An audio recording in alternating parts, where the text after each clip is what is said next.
നിങ്ങൾ പറയുന്നു സുപ്രീം കോടതിയുടെ വിധി ഞങ്ങൾ നടപ്പിലാക്കാൻ ശ്രമിച്ചെന്ന്.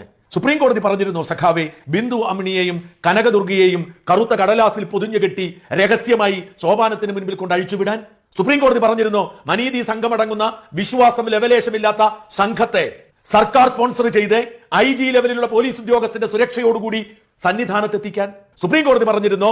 യുക്തിയും ഭക്തിയും ഇല്ലാത്ത സ്ത്രീകളെ വീട്ടിൽ പോയി സ്വാധീനിച്ചും അവർക്ക് ഒളിവ് ജീവിതം വാഗ്ദാനം നൽകിയും പരിശീലനം നൽകിയും സുരക്ഷ ഒരുക്കിയും സന്നിധാനത്തെത്തിക്കാൻ സുപ്രീം കോടതി പറഞ്ഞിരുന്നു. ശബരിമലയിലെ യുവതീ പ്രവേശനത്തിന് അനുകൂലമായ അന്തരീക്ഷം സൃഷ്ടിക്കുന്നതിന് വേണ്ടി നാടുനീളെ വനിതാ മതിൽ കെട്ടാൻ സുപ്രീം കോടതി പറഞ്ഞിരുന്നു.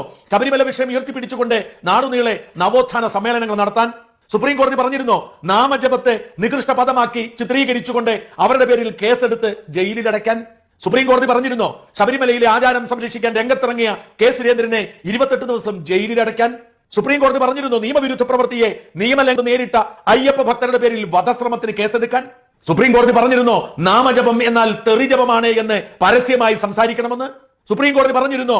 അയ്യപ്പന്റെ നൈഷ്ഠിക ബ്രഹ്മചര്യം ഒരു കെട്ടുകഥയാണെന്ന് ലോകത്തോട് വിളിച്ചു പറയണമെന്ന് സുപ്രീം കോടതി പറഞ്ഞിരുന്നു. അയ്യപ്പന്റെ ആചാര സംരക്ഷണത്തിന് വേണ്ടി കോടതിയിൽ കേസ് ചെല്ലുമ്പോൾ സർക്കാരിന്റെയും ദേവസ്വം ബോർഡിന്റെയും സത്യവാങ്മൂലം പിൻവലിച്ച് അവിടെ ഭക്തിയില്ലാത്തവരെയും യുക്തിയില്ലാത്തവരെയും ഇടിച്ചു കയറ്റണമെന്ന് ഹിന്ദു ഭക്തനാണ് എന്ന് പറഞ്ഞ് സത്യപ്രതിജ്ഞ ചെയ്ത ദേവസ്വം മന്ത്രിയോട് അയ്യപ്പന്റെ ആചാരങ്ങൾക്കെതിരെ പരസ്യ നിലപാടെടുക്കണമെന്ന് സുപ്രീം കോടതി പറഞ്ഞിരുന്നു.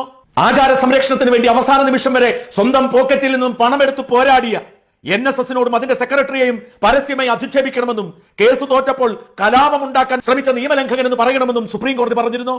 അങ്ങനെ ഒരുപാട് ചോദ്യങ്ങൾ ചോദിക്കാനുണ്ട് സഖാവേ.